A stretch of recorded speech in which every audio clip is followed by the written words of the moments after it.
got some succulents, and this one is actually a kalanchoe or paddle plant, which is easier to say.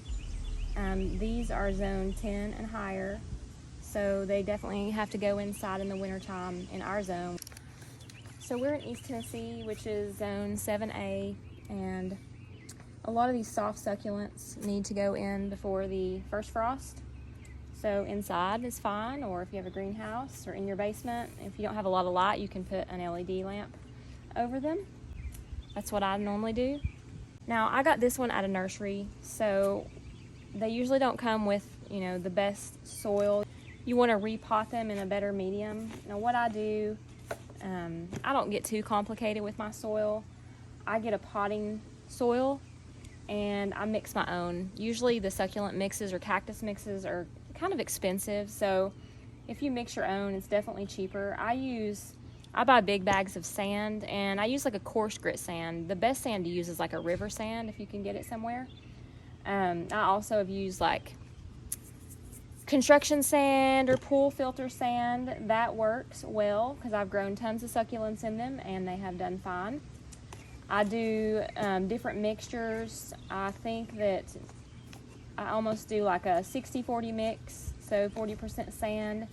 You just want to be able to wet it and, it crumble just a little bit in your hands, not completely compact where it just stays in a ball, because then it means that they're going to be too wet. You want succulents to drain quickly, especially like if you're keeping them outside and it rains for days and days and days. The soil needs to be able to dry out quickly. You don't want the roots to sit and get root rot, because that can happen with succulents.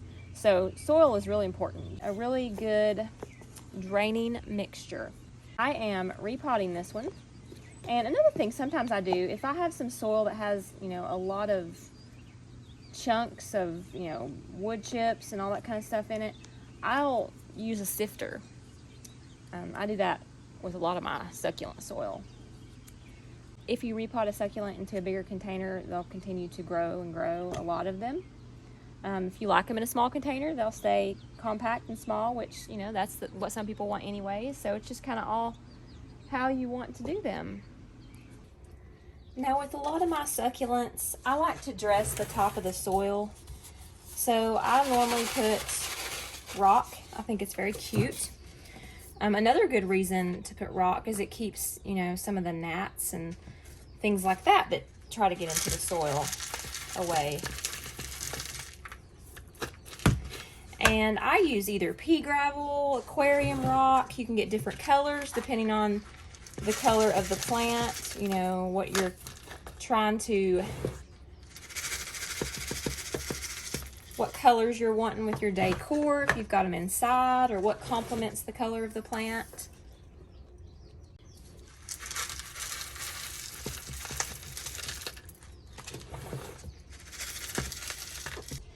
Now for succulents, you can get succulent fertilizer, many different kinds out there. I actually had some of this on hand. So it's an indoor plant food. You can find this just about anywhere. And you can do like 1 squirt for a small pot or 2 pumps for a larger pot. And then just kind of water as needed. And I probably do this once a month during the growing season.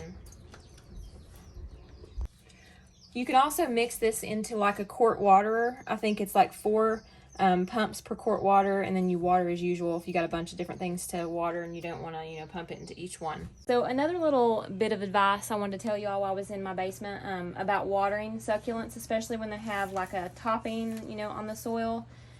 Now, for succulents, you do not want to water them until the soil is bone dry. And succulents, like in small containers with drainage holes, which is advisable on most of them. Sometimes you can get away with not having drainage holes, but you kind of got to water a little bit differently. But small containers, they'll drain out quick. You may have to water them more often. Succulents in larger containers, you may not water them as often. They have a lot of soil. They hold in a little bit more moisture. One way to test it is stick your finger down the soil. Does it feel dry?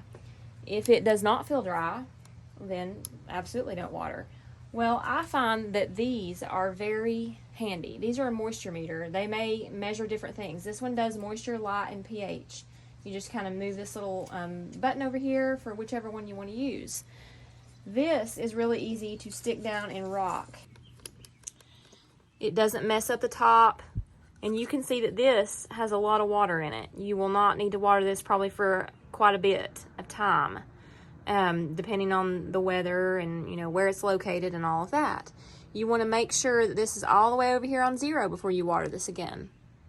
And once, you know, that is on 0, it says it's dry, you do not have to water them right away. They're pretty forgiving. They can actually go, you know, several days or more dry.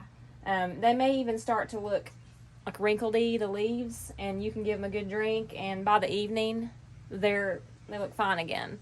So they do well. You need to put them on the dry side more than the wet side. So that's just a little bit of advice with the tops, and I really recommend one of these if you have a lot of succulents.